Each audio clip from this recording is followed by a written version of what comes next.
to Historyman 1781, a project of ekbarnes.com, where we walk in the footsteps of heroes and proclaim freedom reigns. On today's podcast, we are featuring Jim Piecuch and the Cavalry of the American Revolution. Jim is the author of 7 books, one of which is The Battle of Camden, a documentary history, and the other one, which we are talking about today, is The Cavalry of the American Revolution. Welcome, Jim. Thank you, Eric. Jim, the cavalry history in the American Revolution is interesting to me because it's actually the genesis of the cavalry in the United States. Tell us how this came about, how it became a book for you. Okay. The book itself came as a result of a conference that was held several years ago, co-sponsored by Southern Campaigns of the American Revolution and the South Carolina Historical Society, and focusing on cavalry. And I discussed the topic with the conference organizers. I noticed that there had been very little work done specifically on cavalry, and we agreed that it would be a good idea if we could get some of the participants at the conference to put their presentations into longer written form and compile a book on the cavalry. We weren't able, of course, because of the scope, to do a completely comprehensive look at the cavalry, but to look at various aspects of cavalry in the American Revolution, each author focusing on one element that they were most qualified to deal with based on their own research and their interests. So we were able to do that and publish that. Well, thank you so much for saying that. That actually, when I was going through some of the history in South Carolina, it struck me several different points. Number one, when the ships came down for England and they were coming down to Charleston, I believe there was a shipwreck where a lot of the horses died. And then they came into Charleston, and then all of a sudden Charleston ends up with this cavalry unit. And I'm thinking to myself, well, how did he get this cavalry unit if all the horses died? And then how did he chase Buford all the way up to the Waxhaws from Charleston? And how far can you expect a horse to go on any given day without just being so tired out that he becomes incapacitated and not worth anything when it comes to battle? So those things were in my mind. And when I found this book and found you, I was so excited about having you here. So can you explain the genesis of the cavalry? Okay, when the revolution began, the American revolutionaries had no real experience with cavalry. There had been a very few small militia cavalry units organized in New England during King Philip's War in the 17th century, but it had fallen out of use. And when George Washington was appointed commander-in-chief of the Continental Army, he decided that cavalry would not be of use in the geographic physical conditions of the New England, New York, New Jersey area. He argued that with all of the wooden fences, the stone walls, the woodlots, the scattered buildings, that cavalry just wouldn't be able to move. And he did have, in New York in 1776, the state of Connecticut actually created a mounted militia unit of roughly 500 men and sent them to Washington's army. I see. And Washington didn't know what to do with them.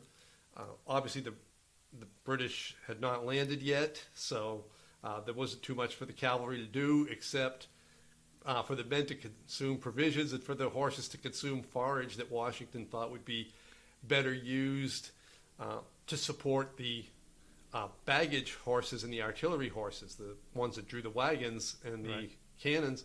So he ordered that militia back home because he didn't need it. So what year was that? Was that 1775 or 76? That was the spring of 76. Spring of 76, summer. before the British landed. Right. Okay. And Washington, once the British did land, he got very concerned.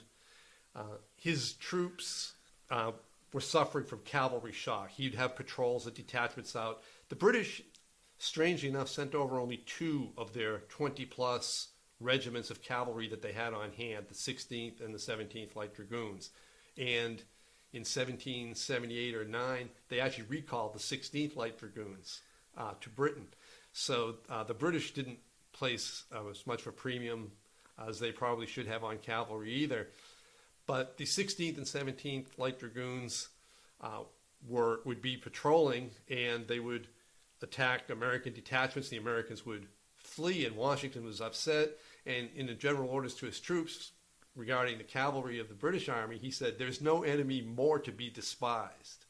So, in other words, don't be afraid of these guys.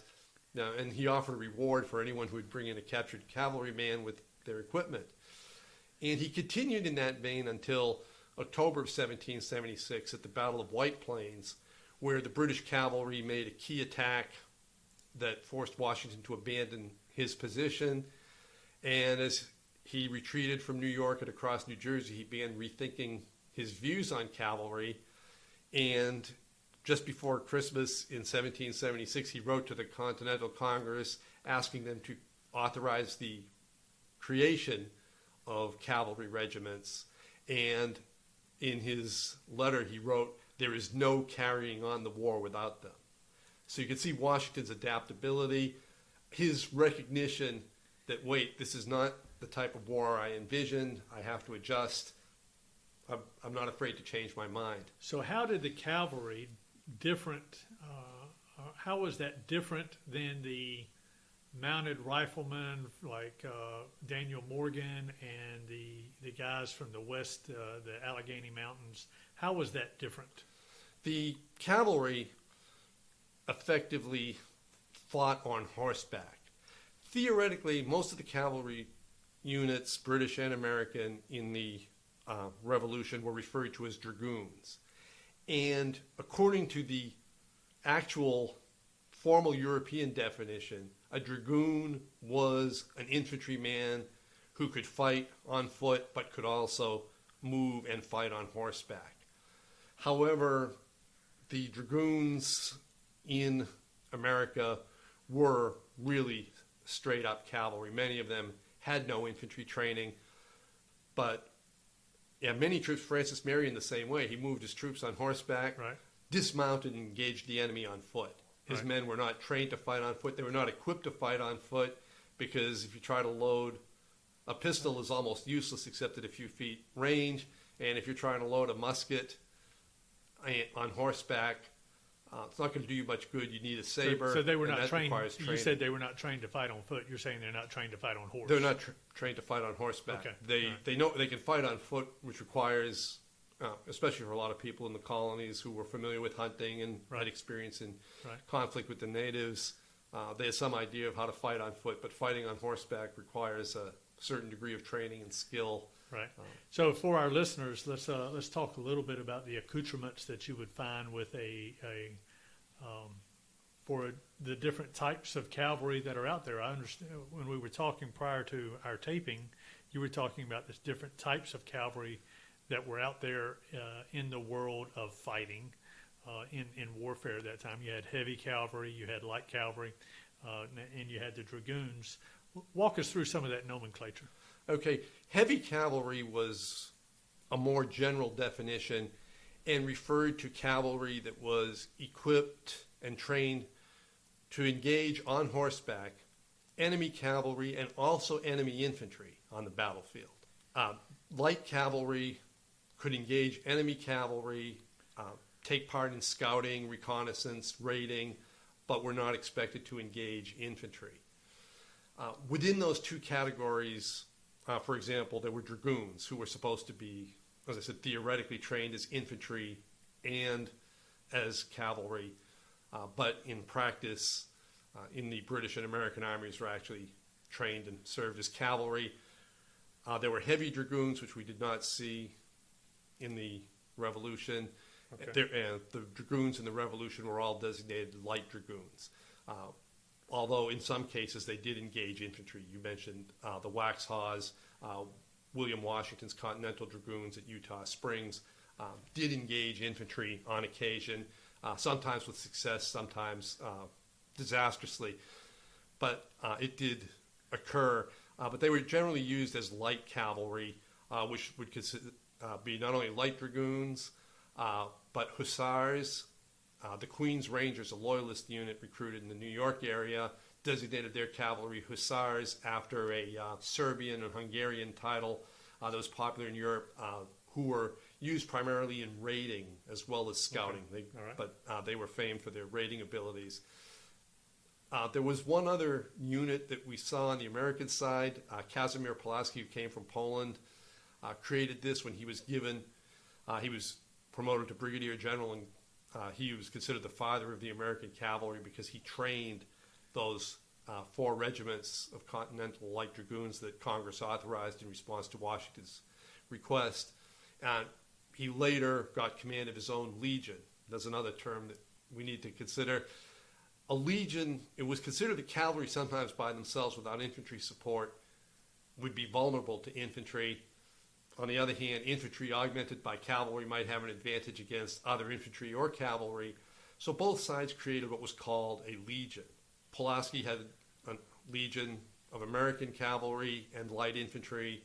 Henry Lee later had his famous legion of cavalry and light infantry. The British Legion of Loyalist troops was also cavalry and light infantry. The Queen's Rangers, the unit I mentioned, was also a legion, a mixture of cavalry and light infantry. But that last category that Pulaski mentioned, the Poles were famous for their lancers. These were cavalrymen, normal accoutrements for cavalry.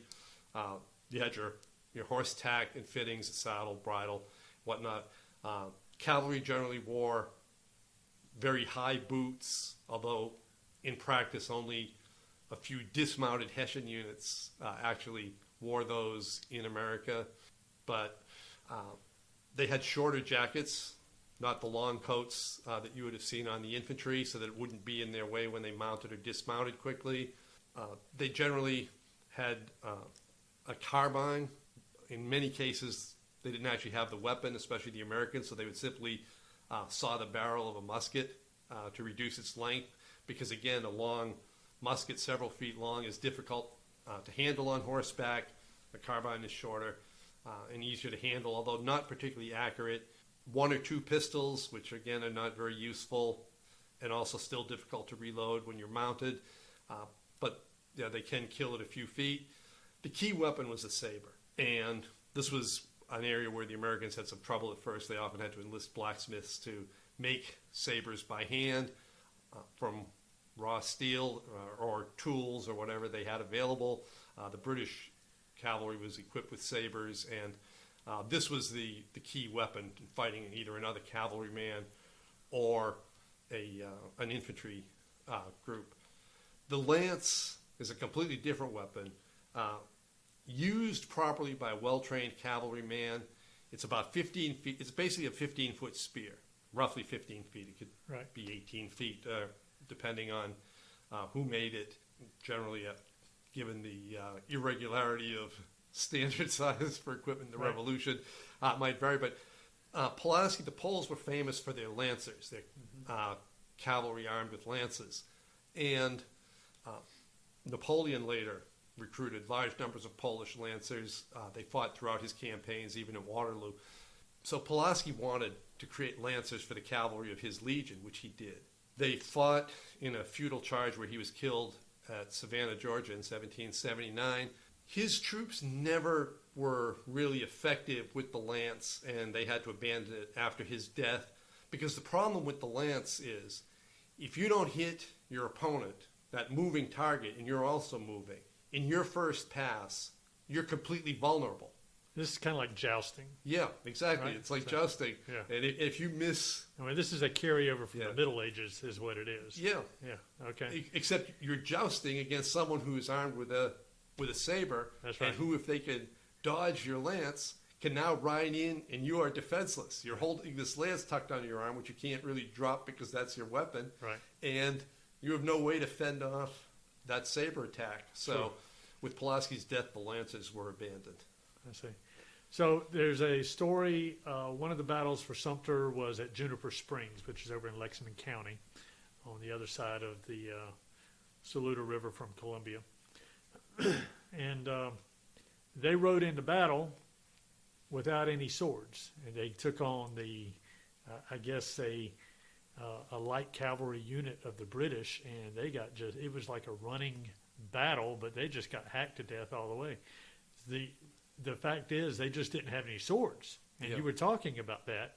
And when you go up to the New England states, then even in the colonial period, you had, a town about every 10 miles or so apart from each other, and you had a blacksmith in each town or so. When you get down to South Carolina, in the back country, those towns didn't exist, right? That's right. You didn't have the blacksmiths, you didn't have the iron ore.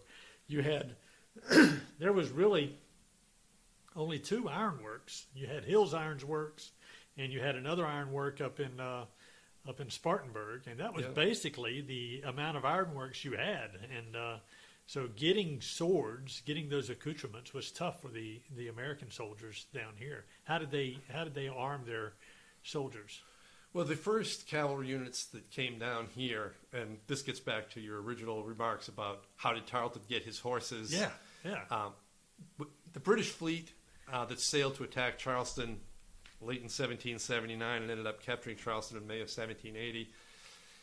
It would almost be laughable if it wasn't for the misery of the people and animals aboard that fleet. Everything went wrong. They got hit by repeated storms. One ship was actually dismasted and came ashore in England. It was driven by the winds all the way across the Atlantic. The naval officers took the fleet farther out to sea, hoping to avoid the storms, got caught up in the Gulf Stream, and were actually losing ground for several days. This is 1779. Late 1779 to February 1780. Okay. So there were some days where they actually, at the end of the day, were farther north than they were when the sun had risen, because the Gulf Stream was carrying them, and there was no wind from the north to drive them south. So it was a disaster, and what happened with the horse transports, thrown about badly in a storm, and the horses' legs were broken. So they had to do the same thing that's done now with horses with a broken leg. They had to execute them, so they threw the horses overboard and shot them in the water.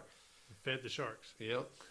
And so when Tarleton landed, his unit, Patrick Ferguson's unit, and some others did not land south of Charleston with the main army. They landed at Savannah, picked up some of the British garrison there, and marched up overland.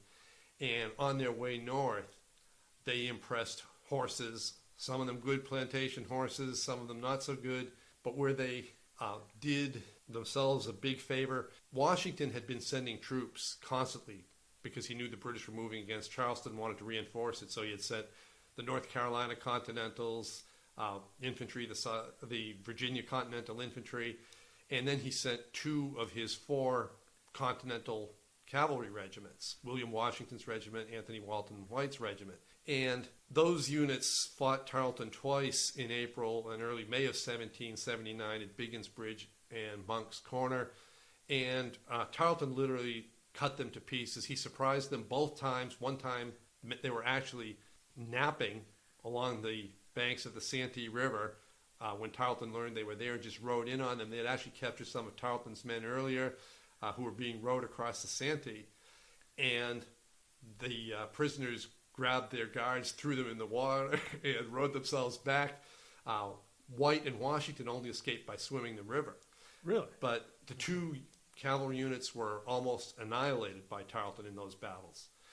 And as a result, he captured all of their horses, all of their equipment, saddles, sabers. So from that moment on, they were riding into battle with American equipment. Yeah, largely. I mean, his men still had their own sabers and other equipment, but he had the American horses, plus he had all of this surplus equipment.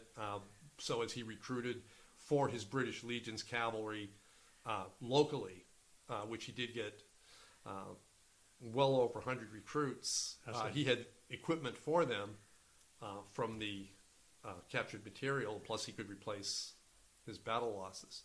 When they took over Charleston and they started heading for Beaufort, who had turned around after Lennon's Ferry, Tarleton was taking Lennon's Ferry. Beaufort realized that he couldn't give them any hope. He couldn't come into the lines and help the Continentals at any point. So he turned around and started heading back to North Carolina. and he gets to the Waxhaws up the Great Wagon Road. Now, that's even today to get to Charleston from the from the Waxhaws. That's at least 2 hours, 2 hours to get to Charleston. So that's 120 miles, right? Right. So that seems like a long way for Bannister Tarleton to take his cavalry after they've already been in battle, and now they're going after Buford. How did they maintain that cavalry unit? And was he a legion at that point? Did he have infantry? He was at a that legion. time? He had his Because light he had some. infantry. He had some. Didn't he have some cannons with him as well? He had 2 3-pounders. Light How did artillery they pieces, close one the 3-pounder. gap Yeah. there? For one thing, Buford came to Camden and then rested for a few days. I see. Then it was rainy off and on, and Buford had baggage wagons. He had artillery. He had some loyalist prisoners that he was trying to prevent the British from freeing. And so he was just marching fairly slowly. He had a good head start. Tarleton was a driver. I see. He pushed himself. He pushed his men. He was extremely aggressive. And he was ordered by Lord Cornwallis to catch Buford or drive him out of South Carolina because Cornwallis didn't want this Continental Regiment to serve as a nucleus for resistance to coalesce around. So Tarleton set out from the beginning of his pursuit until he caught up with Buford. He covered 105 miles. He did it in 54 hours. So that is... On the same horses? No, they would swap out horses. Sometimes the cavalry would ride double with the light infantry. Well, I know they did that at the very end, right? So, Yep. And sometimes the light infantry would hold on to the cavalryman's stirrup and run alongside and sort of get pulled. As the horses gave out, they would simply impress horses nearby from farms or plantations. They would just So say, you had. here's our horses. Give us whatever you have. Did they go into Statesburg and call people together and then steal their horses at that time, or is that another story? Yeah, that's another story. Okay, Yeah, all right. yeah. They were just gathering up horses along the route I of see, march to I see. replace the ones that were too fatigued. I see. And it was not consistent weather. And remember, there's no paved roads. A lot of these roads are just soft sand pits almost. It's raining off and on, so sometimes they're mud. But he just pushes his troops. Not all 270 are there because he designated a place for the stragglers to collect. So when he actually attacks Buford, who has 350 infantry, plus some militia and some remnants of Washington's and White's cavalry, he has probably well under 250 men, including one troop, which is the cavalry equivalent of an infantry company from the British 17th Light Dragoons, regular troops. All right, so we got Buford, and now he's his unit is hacked to death up there at Waxhaws, and he gets all these Scotch Irish all upset up there, right? So, Yeah. But he now Tarleton has this big baggage train. What does he do with it? Well, Tarleton captures everything. He captures Buford's artillery, 6-pounders, which were generally the largest piece of field artillery used at the time, which incidentally, talking about Buford a little bit, he did not deploy his artillery. He sent his baggage train on while he positioned his troops to meet Tarleton's attack.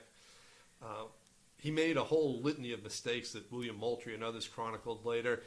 He did not have his men fix bayonets. They waited too late. Yeah, didn't they? he told his men basically not to fire until the British were about 10 yards away, which means that even if you do fire and hit something, the horse's momentum is going to carry them into your lines anyway. So his troops only get off one volley, and then the British cavalry are on them, just hacking away in a melee where the Americans are brutally defeated. Some people charge, massacre. There's a lot of propaganda on that Yeah, side. Right? the real massacre stories don't emerge in print until the early 1800s. Other people circulate it verbally, but nobody at the time refers to it as a massacre in any official capacity. Continental officers, Governor John Rutledge of South Carolina, Virginia officials. The one thing Virginia officials do make sure is that when Buford gets back to Virginia, he never leads troops to the field again. So the whole idea of Buford's quarter or Tarleton's quarter that supposedly, according to historians, rung out in just about every battle after that, is that true or is that not true? Well, people believed it and they shouted out, yeah, meaning give no quarter, don't take any prisoners, because Certainly did that at Kings Mountain. Definitely. Yeah. And they certainly believed that Tarleton had refused to take prisoners. My own work, I've looked at every pension application we could find, and I should thank the people involved who helped gather these pension applications for the Southern Campaign's website and elsewhere.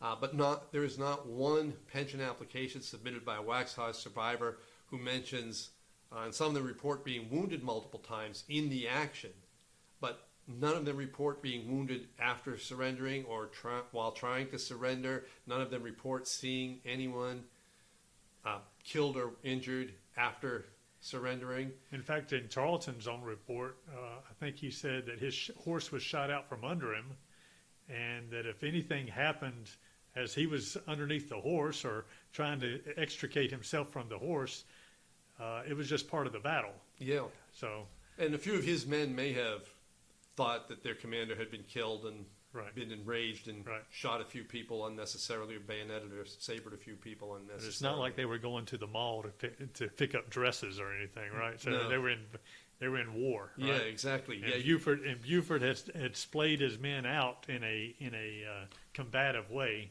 That's right. Yeah, he's formed line of battle. It's kind of hard to really fault Tarleton for doing what Tarleton was there to do, right? So, yeah, if you're on horseback with a saber, and there's 240 of you and more than 350 of the enemy, yeah, you're probably not going to stop and question somebody who's holding their musket in a unfamiliar posture, whether they're reloading or whether they're preparing to lay it down or what they're doing. You're going to swing out with your saber before that person has a chance to. All in the matter of seconds, right? Yep, so. Exactly. The battle lasts only a matter of minutes. So where'd they go from there? Lord Cornwallis is on his way with a detachment of the army to Camden, and Cornwallis falls back there to Tarleton Falls. Tarleton falls back there to unite with Cornwallis to bring the captured goods in and to establish a forward base for the British along the Great Wagon Road that led to Charlotte. Wow. So thank you. This looks like it's going to be at least a two-part series. So we're going to cut it off right here, and I'm looking forward to the next one. And so thank you so much. Appreciate You're welcome. I enjoyed it.